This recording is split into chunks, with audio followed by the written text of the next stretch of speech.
Hello everybody, it's Wyvern here, back from vacation with a new bit of Total War Warhammer 2 Quick Match gameplay. Back to the old classic, and I felt what better way to get back into things than testing out the best lord of them all, Grimgor, once again, because, you know, I had so much success with him last time, it means he must be OP, and I figured, you know, what better match to test Grimgor in than against vampire accounts. Like, that's a traditionally kind of tough matchup for the Greenskins, and if Grimgor can carry here, is there anywhere he can't carry, really?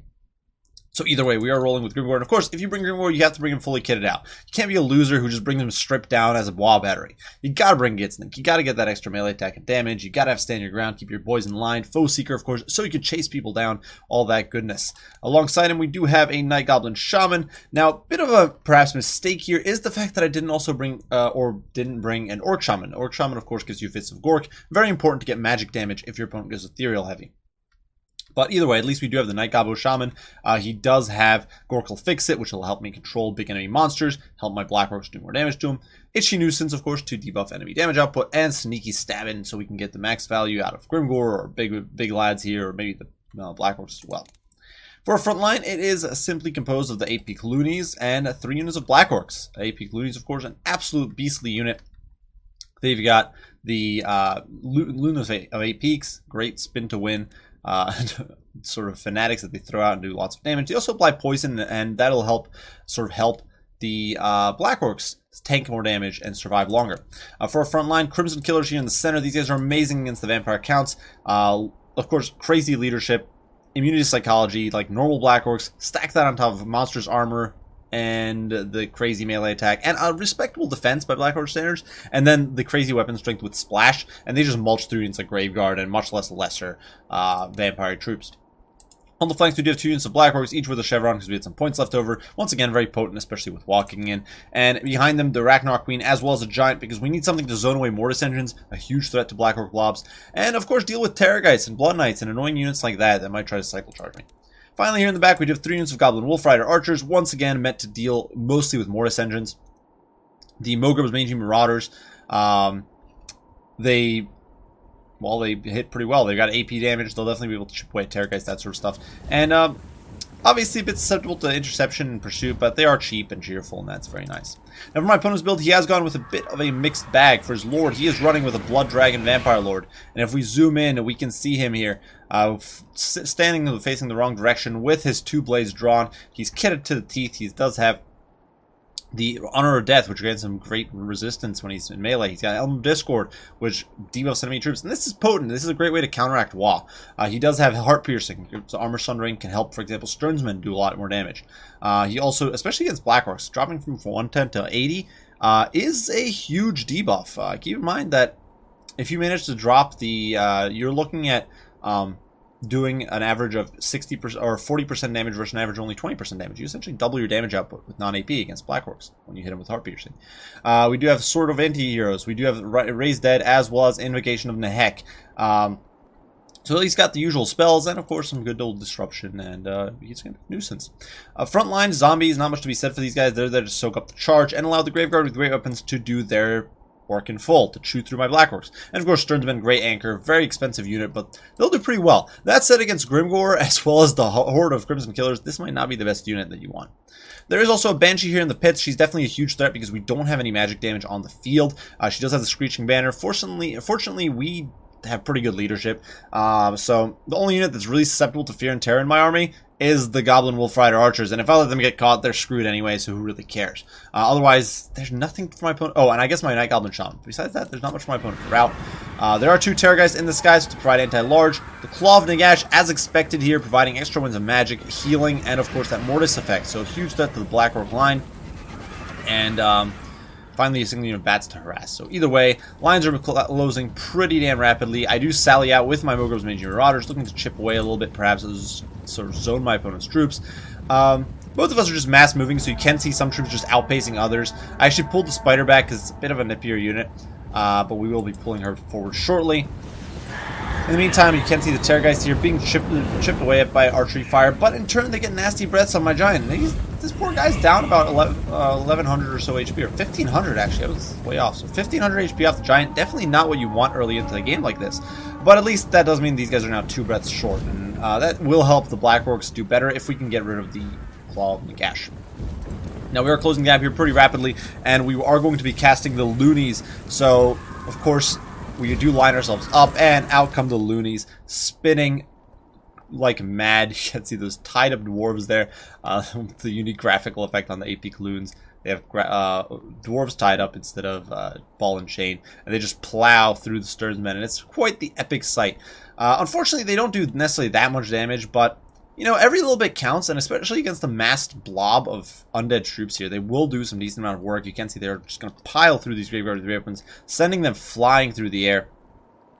And yeah, they do quite a bit of disruption. These Graveyard take some damage. They do lose, you know, 4,000 HP. The Sternsmen over 1,000, and actually losing multiple models. Wah goes off, and this was a huge misplay on my opponent's part. He plowed in. So Graveyard are faster than zombies, and he didn't, I think, pay attention here, and he sent his Graveyard in first. And that is going to be disastrous, because the Black Orcs get the Wah right as their charge procs. They get a huge boost to their charge bonus. Their melee attacks right through the roof. They're hitting like trucks, and they are going to mulch its Graveyard very quickly. These Sternsmen are screwed. They're getting annihilated. In comes the Ragnarok Queen. These guys are now getting, I'm pretty sure, poison. Like nothing. These guys are just gone. Grimgor's in there, and the Sternsmen are basically dead. They're crumbling. The Sternsmen, one of the most powerful units my opponent has, are almost gone. Now, Helm of Discord is going to come in here and help, but we are able to pursue the Claw of Nagash out, chase it out of position here. Invocation Knight going down, trying to save this pocket, but of course it's much more difficult to land an effective invocation nowadays, since it only affects the 4 units closest to the center. The Goblin Wolf Riders are also going to be pressuring the Claw of Nagash here, just harassing it. And with only 40 armor, it's definitely pretty susceptible to that pressure. Now, Ragnarok Queen and the Giant here being pressured, but we do get some Spiderlings, and they'll be able to dive in here and provide additional support. Sternsmen, in the meantime, having a disastrous time of it, disintegrating. So within the space of like 10 seconds, the fight for the against the Sternsmen is over. They got annihilated. Crimson Killers just got 23 kills, Greenskins 13, but they got plowed through like nobody's business. Now, unfortunately, the Claw of Nagash here is pressuring, is going to be applying that Reliquary of Corruption, melting my troops. But we are going to be able to turn around and wall upon it with the Giant, turn the Ragnarok Queen back in there, and get in the fight here. Just beating down the Claw of Nagash. And once Helm of Discord goes away, things are getting much driven for my opponent. Itchy Nuisance going down. The Claw of Nagash, not where it wants to be in life. Trapped between the Giant and the Ragnarok Queen, and she is getting the amount of damage being done here. She's doing so much damage. It's poisoned. So it's slowed. Sure, it has its own slow effect. You can see the Giant down to... the Ragnarok Queen is down to 23 speed here between the poison from the Terrorgeist and the slow from Nagash. Giant down to 25, so sure, there's a huge speed debuff, but between all the pestering fire from the archers, the damage coming in from the big boys, the Claw of Nagash is having a horrible time. That's certainly an indication of helping, but now Gorkle Fixed It is going down, dropping speed to 48, or by 48%. This guy's almost gone, and the Giant is walloping on him. Now, unfortunately for me, the Ragnarok Queen is going to rout here. Put Sneaky Stabbing on her, trying to keep her in the fight by making her fight a little better, maybe giving her a winning condition, but it does not happen. My opponent here gets rid of the Ragnarok Queen, routs her, takes back to the skies, and breaths her down. Now, unfortunately, my opponent has forgotten, though, his Felbats, so that's definitely a little bit of a win there for me. Means that my Wolf Riders are able to just keep chipping away. And, well, we are going to lose the Ragnarok Queen here. She does shatter. I do think the trade was actually worth it, because the thing is, Terrorgeists are not good against Black Orcs, and they've now used up 2 of their breath attacks, breathing my Ragnarok Queen. That means my opponent is essentially out of troops to really deal with the Black Orcs. This unit of Black Orcs here is still very healthy. Crimson Killers, basically tip-top shape. I actually slipped up and didn't order them to attack, so they're actually didn't really do much fighting here.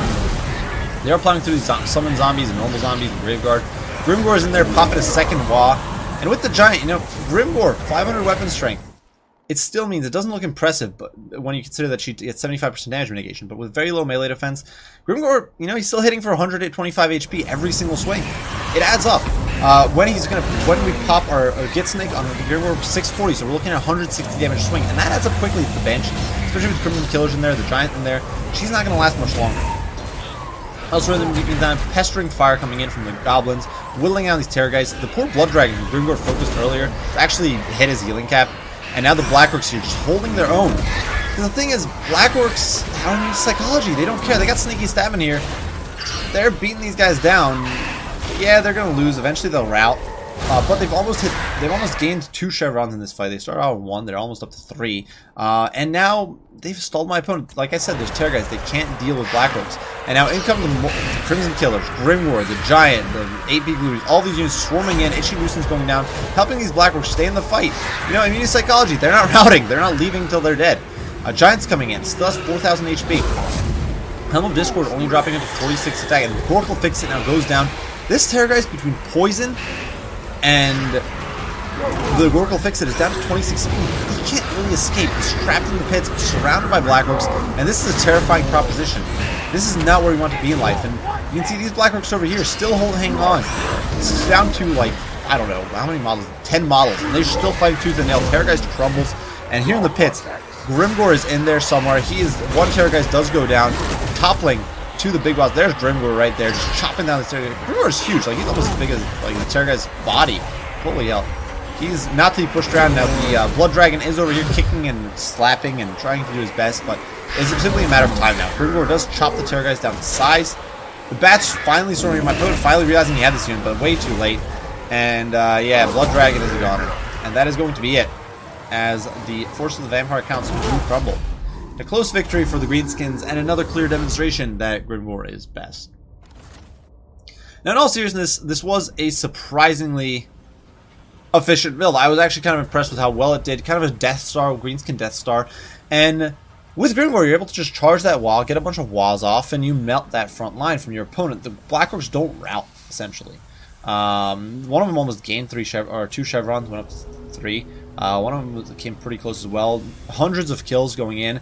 The Crimson Killers basically deleted the Sternsmen in seconds, which was insane. Like this front line collapsed almost immediately. I do think it's a bit of a mistake on my opponent's part to have gone with so many more elite infantry. Blackworks with Wall will kind of munch through them.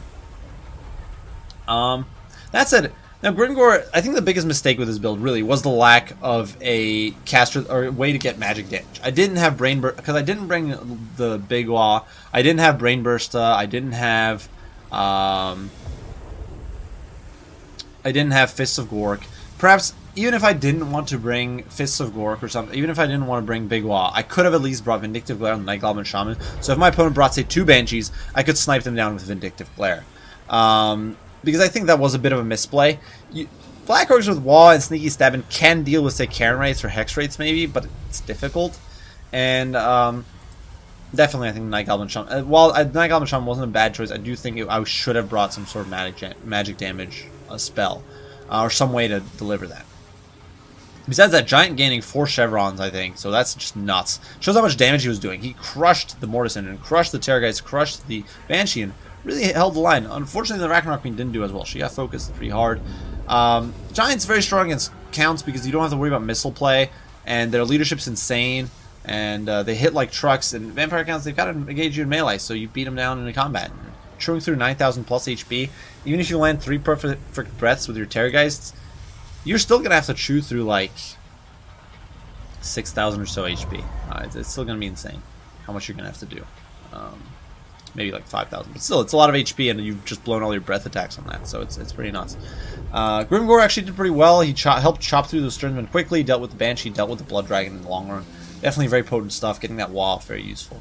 And I'm still thinking Grimgor's in a bit of a rough spot. I have been getting a new appreciation for him. It's actually, as much as I meme and I'm like, this is ridiculous, I also do think he has some potency as a cheap wall battery, and I actually have been finding him somewhat useful. For my opponent's build, my main critique is this bit of a mixed bag. In my opinion, if you're going against Black Orcs, going heavy on elite infantry is a mistake. Orcs will win that fight every time, essentially, because Wah decides it. Like, now, maybe if you bring like a Curse of Years, you can pull it off, but then you have to essentially just use that spell to cancel your opponent's Wah, and that's tough. So my real recommendation here would have been probably ditch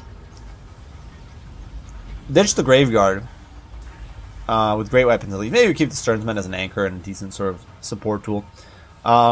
Bring more Skelly Boys, bring more zombies, swarm your opponent. You really protect that Claw of Nagash. Maybe bring a different Lord. Bring a Lord with bring Manfred with Spirit Leech, or a Necrarch Lord with Spirit Leech, and whittle down Grimgor, or if you had a different lord, you could whittle that lord down much more effectively, in my opinion. The Blood Dragon on foot, cool idea, but really just didn't work out. And I think, yeah.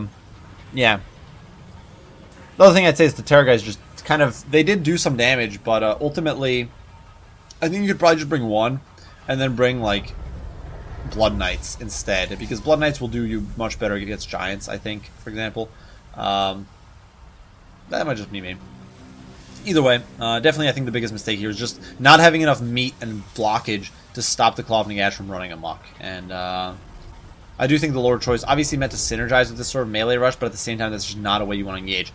If I'm going to be honest with you guys, there's very few factions in this game that can go toe-to-toe in a melee rush with Greenskins, and it's not Vampire Counts. Chaos, maybe High Elves because of Swordmasters and Alariel or Teclis, canceling Law, but like your options are very limited for direct engagement, and I would not recommend this sort of thing. Either way, well played to Griff here. I do hope you guys enjoyed the video. Glad to be back, and can't wait to see you guys in the next few and our next videos, and yeah, keep playing back to Total War. So hope you guys enjoyed, and I'll see you all in the next one. Wyvern out.